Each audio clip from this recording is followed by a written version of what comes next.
Hello and welcome to Photographic Connections, the podcast where we create connection to self, nature and others through the art of photography.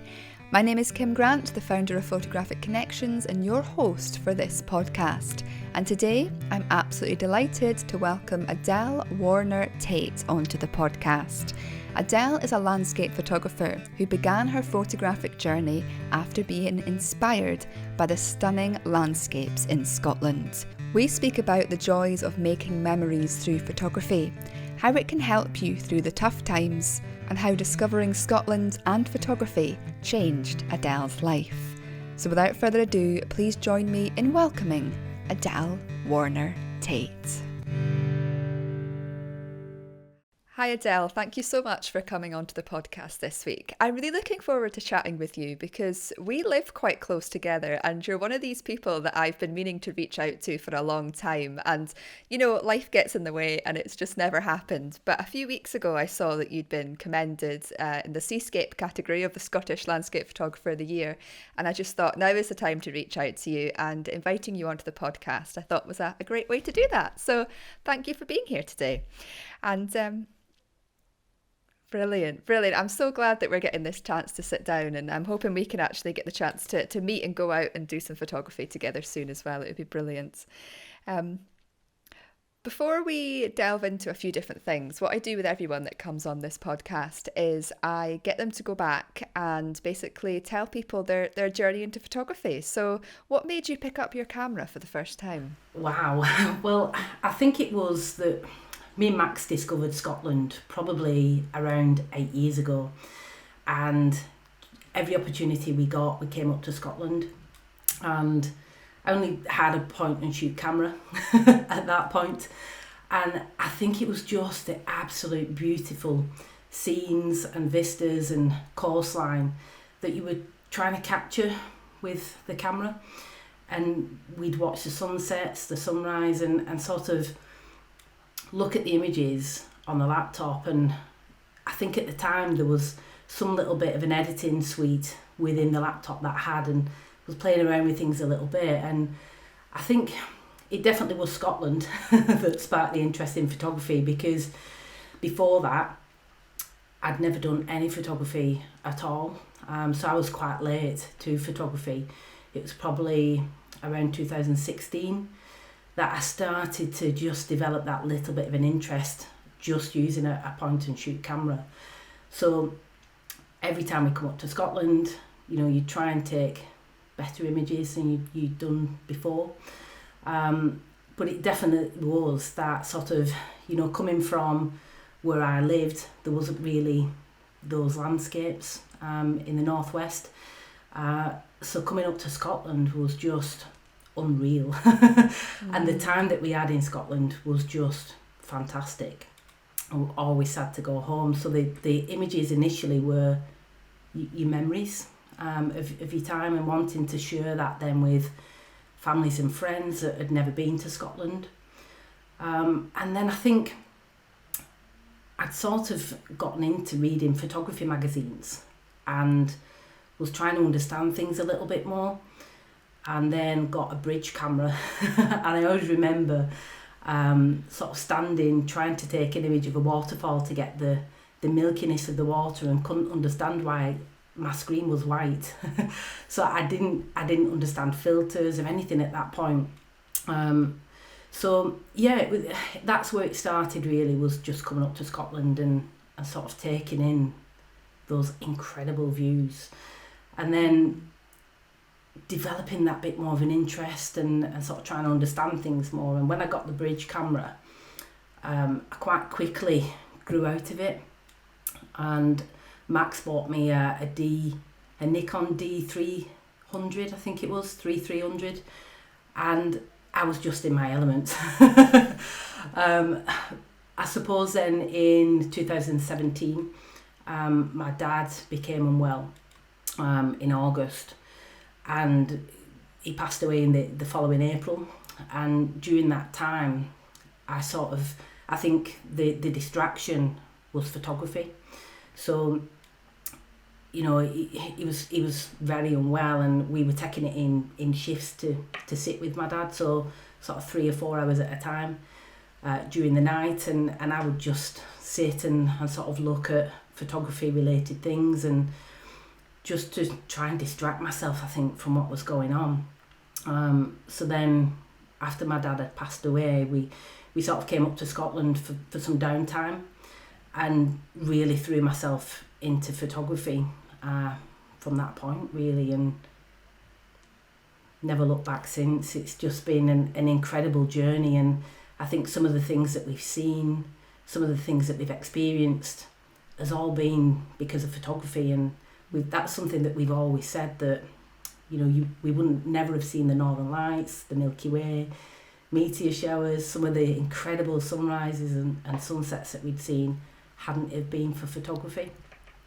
So I think that's probably, like I say, where it all began. Yes. Was it in Scotland? And I suppose if you come full circle, we now live here, and that's been driven by photography. So yeah.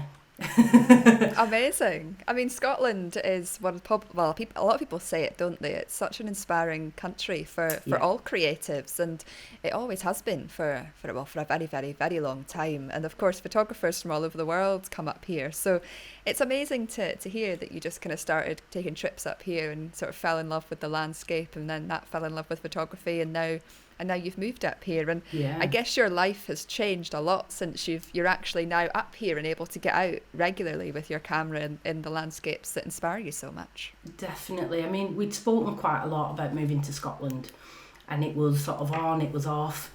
I think there was, a bit of a fear of, it's a complete change of lifestyle. But I think sort of, obviously during COVID, we were at risk of redundancy, and we were working from home. I worked from home for 2 years, and we lost my mum during COVID as well. And I think it just really put things into perspective a little bit. So the time that we had coming up to Scotland was always so precious, and that sort of peacefulness, that calm feeling that you get just being out with the camera. And I don't know, I think that's what drives it as well. It's not just coming away with the images. They're almost a bonus. It's that getting out, being out, enjoying it, and even if we don't make a video, we'll still come away with that same feeling of, wow, that we've just had so much fun, we've really enjoyed it, and it lifts you. So it's that sort of drives you to keep getting out. And obviously moving up to Scotland, as you say, gives us that opportunity to have access, I suppose, to those landscapes and seascapes that feed that desire to sort of get out and enjoy them. Definitely. I mean, it sounds like you've been through quite a lot the last few years with your dad passing and your mum passing, and it seems like photography's been a fantastic help there, and I could totally resonate with that. My granny passed away 2 years ago, and she was like a mum to me, and for me, definitely getting out into nature and doing photography around that time when I was caring for her as she was at the end of her life was a massive help to me. And one of the things that Photographic Connections kind of encompasses into what we do is the well-being element. So how do you feel like photography being this almost coping mechanism for you? Is there anything maybe you'd like to share or delve into there that might help anybody listening that may be going through something similar just now and also has a passion for photography? Yeah, I just think it's a fantastic sort of hobby to have, and as I say, it's that distraction. So whether it's you're going through a bereavement, you're caring for someone, there's anything difficult sort of going on in your life, I just think it's really important to have something that you can go to, that you can switch off from everything else, and that's what photography does for me. As soon as I get out with the camera, I just sort of zone out a bit, and you completely take in the landscapes, the noises, it's everything, and you just come away feeling so exhilarated and refreshed. And that time that you get is precious. You know, everyone works full time, has got commitments. So to even just get out for half an hour really, really does give you that boost. It gives you that lift, and just for that moment you can sort of switch off and just enjoy a little bit of time for yourself, really. Yeah, definitely. It's like this, as you say, it's that kind of switch off, that release, that distraction. And yeah, when we're in nature, I think we naturally just feel a little bit better in some ways. You know, there's so much to see, and our senses are just like almost taken over by the beauty around us, but in a very, very positive way. And it kind of gets us out of that situation for a little while, doesn't it? And it really, really helps. 100%. And of course, it's the landscapes that are enticing you the most. So you must have a very deep connection to nature in that sense. You know, it's not people or animals or wildlife that interests you. It's all about landscapes. So what do you think it is about landscape particularly that excites you so much? I think it's always that anticipation of what you might see, what might happen, what conditions you might get.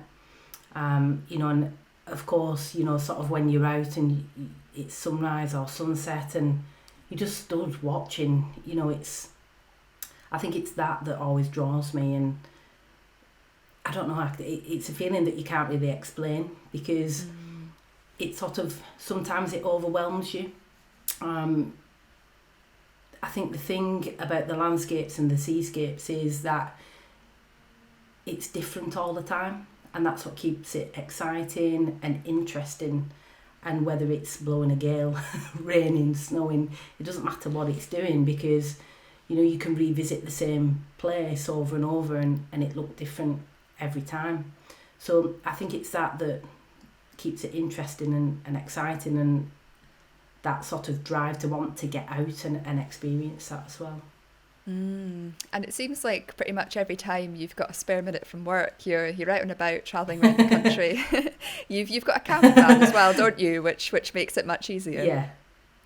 Yeah, definitely. So we bought the camper van sort of after my mum had passed away, and as I was saying, we'd had this to and fro in, should we move to Scotland, shouldn't we? And we was always on and off with it, and bought the camper van because we decided that we wouldn't move. So bought the camper van thinking that'll give us that freedom to sort of get out and be out in nature and experience everything. But sort of coming up to Scotland, the camper van's come into its own, and, you know, every opportunity we get, we do try and get away, because, you know, it's I just think it's so important. And I'm quite fortunate that I only work 2 days a week. Max has just put in for early retirement, so in a couple of months we'll have even more time to get round and about and explore. How exciting. I bet you can't wait for that. Absolutely. Amazing. Now, you mentioned Max a few times there. So Max is your partner, and what I think is amazing is that you guys do like all this traveling together. So you've got somebody with you to enjoy the experience with, and to make all these memories with. Obviously somebody that you love very much, and you can really feel when you're speaking about, you know, your travels together and stuff, just how much it, I guess, adds to the experience having Max along with you. And she helps you a lot, doesn't she, with doing your stuff as well, like recording your YouTube videos, for instance, and doing all your drone stuff. So how do you feel it is for you? Do you think you'd be able to do this, like go and do all these travellings without her, or is she really part of your experience? No, she's 100% part of the experience. And, you know, I always say hats off to everybody that goes out and does it on their own. So yourself, there's Lynn Luxton-Jones as well. I think especially as a female, sort of being out on your own and that sort of nervousness maybe around that. And I always say to Max that I couldn't do it without Max, and I think it's that sharing that experience, as you say, and Max enjoys it as much as I do. So Max enjoys doing the video and flying the drone, and has started taking images as well. And just having, you know, somebody with you is it's nice to share that adventure with, and, you know, we both come away feeling exactly the same. So yeah, it's nice. And as I say, I don't know you do it on your own. It's funny, like there's sometimes I'm out on my own and I love it. I love the solitude and the peace, especially when I'm somewhere local because I know it really well. I feel very safe here, but definitely I don't enjoy traveling around the country on my own. I've done it a few times but I just never feel like, if I don't know the area very well or I'm like in the Highlands in the middle of nowhere on my own, I do struggle with it. So it's always about trying to find somebody to come with me, but then it's not always possible. Everybody's so busy, and I guess in a way it would be lovely to have somebody along to help with the journey, and especially because she helps you a lot with filming your videos, and that's one thing you've now started doing quite a bit is recording YouTube videos of your travels around Scotland. And what was it that made you begin your YouTube videos? Well, they started out really as memories for us, to go back and share with the family. And my mum and dad always used to love watching our little adventures when we'd gotten home. And I think some of the early videos are absolutely terrible. But I don't delete them off the channel because I think it's part of that journey, it's part of that memory. And I think sort of as we started getting a bit more confident with photography and the video side of things, that it just progressed. But it definitely was initially just to share, as I say, with family and friends, and they were never really intended for YouTube. I just uploaded them so that I could share them sort of wider with friends and stuff. And as I say, just progressed into sort of where we are now, and it is just nice to look back on. And I always think that maybe, in 20 or 30 years, when maybe you can't get out as much, that it'd be nice to look back on and remember how you felt on that particular trip or on that particular day, or something special that happened as part of that journey and as part of that adventure that you were on. Definitely. That's a bit like me. I began just for kind of just showcasing my adventures. I used to do so much more travelling around Scotland than I do now, and it was all about just, filming the adventures for memories, as you say, to share with friends and family, and it just kind of snowballed from there. It's interesting, isn't it? It's like it's just part of the journey, though. I think especially when you're traveling a lot, you want to record it, and when you get into photography, a lot of people automatically then get into video as well, because it's just it's exciting, and it's getting more and more accessible as well, which is brilliant. Exactly, and I think that's why sort of I get that much into the photography that I would forget to do the video. So I always say to Max that the videos probably would never happen if it wasn't for Max, because Max sort of gives me a nudge and sort of says, are you going to say something? We might have been out for sort of an hour and a half already, and I'm totally engrossed in the photography side of things. So yeah, Max is just a huge support, and it is nice just to, I say, have those memories to look back on, and sort of even a year or 2 years ago, and just think, oh, do you remember when we went, and we'll put the video on, and they're just nice to watch back. Yeah, that's so lovely. I just sometimes I just think when I'm out doing my videos, especially when there's a lot going on, if the light's really kicking off and you're trying to film a video at the same time, I just think it'd be so nice to have somebody here that I trusted and felt safe with, and who knew what they were doing with a video camera and was able to just move it to the right spot so I could just start speaking, and so I can actually concentrate on the photography. Because that's, I think, one of the things I've struggled with. You can get people to come out with you, but they don't do photography or videography themselves, and they don't know the right spots to put the camera, and then it's just an absolute mess, so you just have to do it all yourself. But yeah, no, I love that. And actually there's a part on your website that says that photography changed our lives, changed you and Max's lives. It's actually been, well, it's of course it's what's brought you up to Scotland, but you can just see like so much has changed since you began photography. It's incredible. Yeah, it is crazy. Me and Max joke about the fact that Max bought me my first DSLR, and where it's taken us. The fact that one item has now completely changed our lives. And I wouldn't look back. I wouldn't change an absolute thing. It's been an incredible journey, and we are where we are now. And I don't know. it's just a part of you now.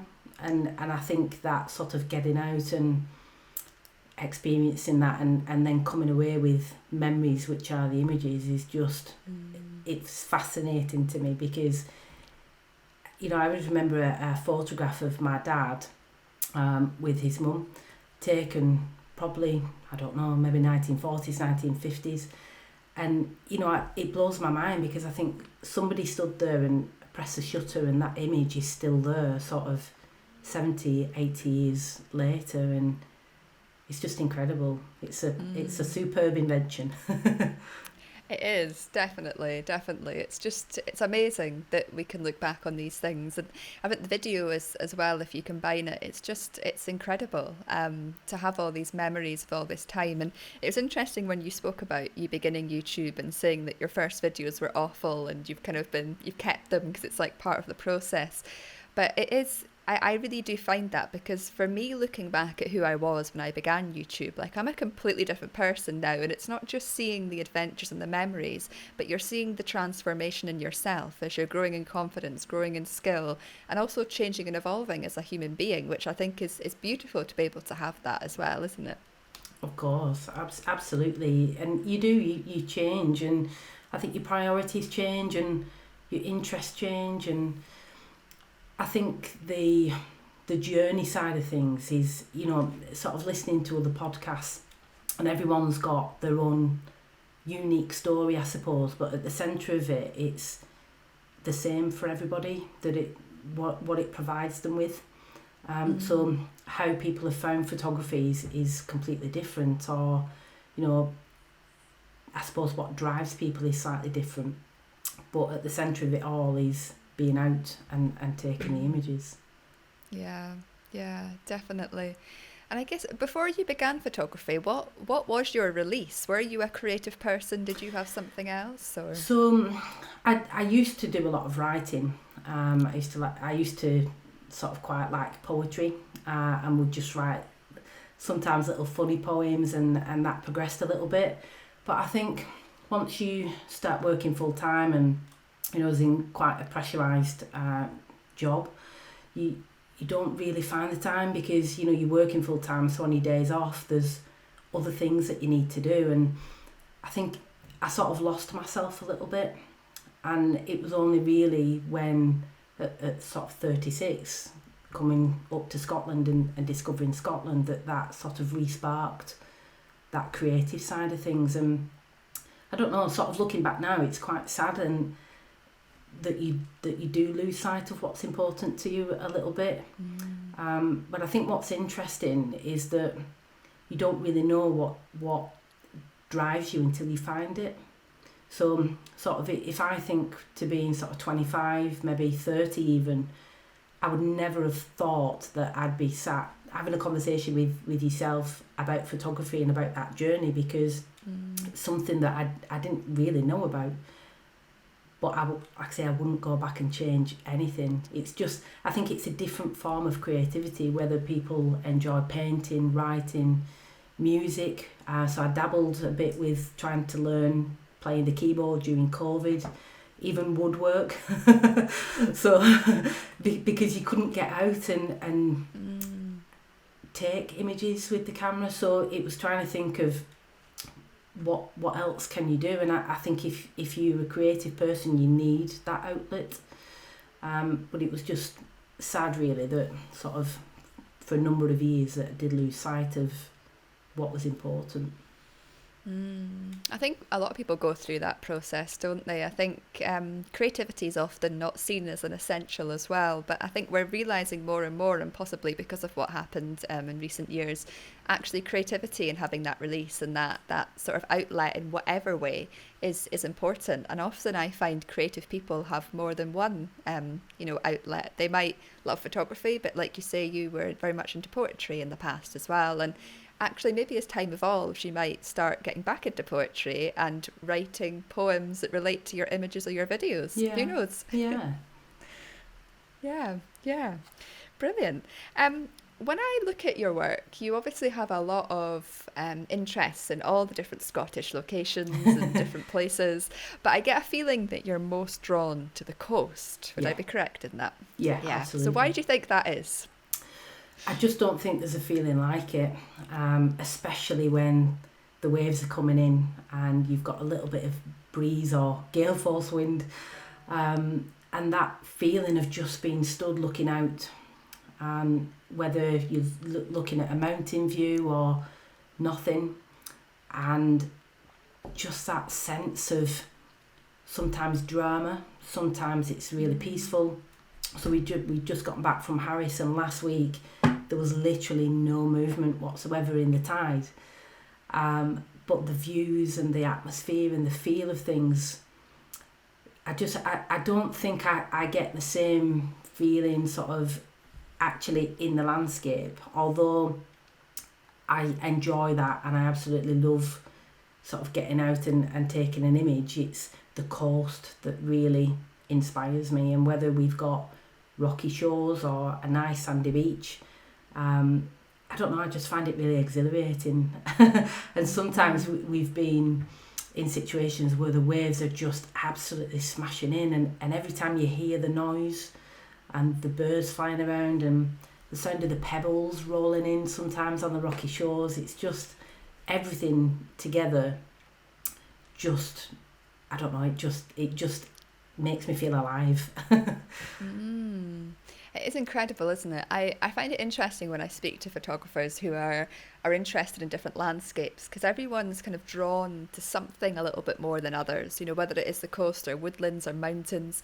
And me personally, I've never had a connection with mountains. I just don't feel very alive when I'm in mountains, but when I'm at the coast, a bit like you, it's such a sensual experience. Like, so much is happening around you, and to some people it can be a bit overwhelming because of the noise and the sights and the smells, but actually when I just love that, because it allows you to fully embody the experience, I think. And the coast, I guess, unlike other landscapes, it changes so much all the time, like constantly changing. You can go back to the same location every day and get completely different images. 100%. And I don't know, I quite like the ruggedness of the coast and getting in and amongst the rocks and looking at shapes and textures and the way that the waves come over the rocks. And I don't know, but it doesn't matter whether it's a soft sandy beach either, because it's just that, it's the feeling, you know. And we spent a bit of time on Harris a few weeks ago, and I'd never felt how I felt being stood on that beach. Wow. There's just something really special about it, but it doesn't matter where you are on the coast, you do get that same feeling, that exhilarating feeling, or when it's calm, it just makes you feel peaceful. We were up just recently at 3:30 for sunrise, and there was nobody else stood on the beach. And it was just, I don't know, it's just so calm, there's nobody around, you know, the birds are just waking up, and I don't know, it's just lovely. It is. I've got to say, I do love a summer sunrise. I mean, I've not managed to get out this year because I've just moved house and I've been far too tired to get up early. But I do love it. Like when you have the energy to get up at 3:30 in the morning and go to the beach, like you say, there's nobody else there. And there's actually a really interesting light I find in the summer months when you're at the coast at that time of day. It's so special, and it's not something that you get any time of the year, you know, other time of the year. You know, you speak about a lot of landscape photographers preferring winter and autumn, of course, because of the dramatic light and the more doable sunrises and sunsets. But to me, there's just something so special about being on a beach at dawn in the summer, and it's beautiful to hear that you had that experience yourself. Yeah, it's difficult, as you say, currently because we'd actually been out for sunset the night before as well, so so it was a little bit half asleep. But as soon as you get out on that beach, and you know, you just come alive, you just wake up, and it's special. So of course you mostly do your photography just for enjoyment and for fun around everything else. But have you got any kind of visions of maybe anything you want? Are you just always going to do it for fun, or just like there's visions of things you'd like to do with your work in the future? Yeah, I would quite like to do some workshops, and that's purely really just to pass on some knowledge to people that are maybe just starting the photography journey, or sort of just into, you know, building things up a little bit for themselves, because, you know, I was self-taught. I didn't sort of go on any courses or anything like that, and I just think to be able to pass on something to somebody who then would have that skill for life, and hopefully experience some of the things that we do when we're out is just priceless. It, you know, to be able to pass that on to someone would just be amazing. But yeah, it's at the moment it just purely is absolutely for us. We enjoy it, but as I say, the next step, hopefully, it's just I think it's maybe just having a little bit of confidence to start that, you know, and whether there's a little bit of not self-doubt, but sort of thinking, can you pass information on to people? I absolutely know that I can, but it's that sort of, I don't know whether it's a bit of imposter syndrome or what it is, but you know, somebody said to me just recently about when you do it for fun, it's yours, and you know, you enjoy it, you know, you get that excitement from doing it, but as soon as it becomes a job, it's slightly different. And I would hate to think that photography would ever become something that was a chore rather than something I enjoyed. And yeah, it was just interesting that a different sort of take on things a little bit, because it is something we love to do, and as I say, to be able to pass that on to someone else would just be the dream. Yeah, I mean, how definitely. do you find that sort of, is that something that you sort of struggle with a little bit, or do you still get that same enjoyment from it? It's an interesting question, because I think I've kind of gone through kind of peaks and troughs with it. I think I've been quite lucky on the whole. I've never lost my love for it, and it's never felt like a chore or really a job. Like, I quite struggle with the word work. You know, it's like, what you doing today? I always say, oh, I'm working, but I'm like, I don't feel like I'm working because I'm doing what I love. But yeah, definitely with the workshops, I think the imposter syndrome thing is something I've probably, you know, felt a little bit. It's like, you know, what do I have to give people? And I think maybe because I've been self-taught as well, you know, I'm the same. I've not been on any courses, I've not done any official qualifications in photography, but I just know that what I have learned over the years and my connection, I try and do my workshops around that connection and that experience and that joy, and then whatever nuggets of information I can give people to help them with their photography is, you know, I'll help them in the best way I can. But I think I do sometimes feel like, you know, that kind of feeling of, oh, I don't know, it's a bit, you do worry that you're not able to give people what they're looking for, or that you're not, I don't know, qualified enough or whatever. But yeah, it's interesting. But I think, yeah, I don't do that much workshops. I do a few a year, and I love them because you get that whole experience together. But yeah, I've never really found it to feel like work. But of course, you do have that kind of work dynamic in it as well. So it's an interesting one, definitely. But I think as I'm progressing, I'm starting to realise that it's important just to keep making time for my own photography. Yeah. So I don't just go out and do YouTube or just go out and do a workshop or whatever. I ensure between that times that I'm just sometimes going out just for fun as well. And I think it's getting that balance. I think if you go full throttle in and create like a business from day one, then it's all work. But if you're just doing, you know, bits here and there around everything else, then it becomes more, you can keep that passion alive, I think. I'd like to think so, because I could never imagine not enjoying photography ever. You know, I think it'll be something that I'm hopefully doing, you know, 60, 70 years old. So yeah. Yeah. Yeah, I love that. It's exciting, isn't it? It's Yeah, it's nice to think about. I think when you get to that stage of you love photography, you do it regularly, and like you say, you just want to potentially do workshops to pass things on to other people, and maybe have that shared experience as well, which would be lovely, and show them the places that you love to photograph yourself. Yeah, it would be nice. And as you say, even if somebody went away with just one thing, it would be one thing that they can now keep and build on. So Yeah, definitely. Well, brilliant. I mean, it's been so lovely to be able to connect with you today, Adele. I mean, it's just, like I say, you're somebody I've wanted to reach out to for a while now, and I'm sure there's a number of things that we've discussed today that might help people with their own journey and developing that connection to nature and really embodying it and making the time for it, because it's clear that making the time for it with you and Max has been so beneficial in your own journeys. So if anybody has resonated with you today and would like to connect with you, where can they go to find you? So we're on Instagram, YouTube and Facebook. Just trying to get into the Snapchat thing, but there's so many different platforms, but it's keeping up with them as well, isn't it?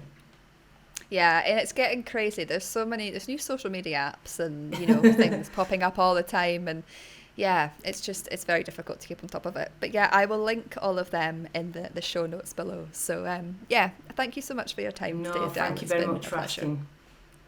Brilliant. You take care. And you. Thank you so much for taking the time to listen to this week's podcast. It really does mean the world to me. If you'd like to get further involved with the Photographic Connections community, including accessing our monthly live webinar, our community catch-ups and our members community Facebook group, you can do so by heading over to photographicconnections.com now. And now that this podcast has come to an end, there's only one thing left for you to do. It's time to pick up your camera and head outdoors. There's so many incredible photographic opportunities just waiting for you to discover.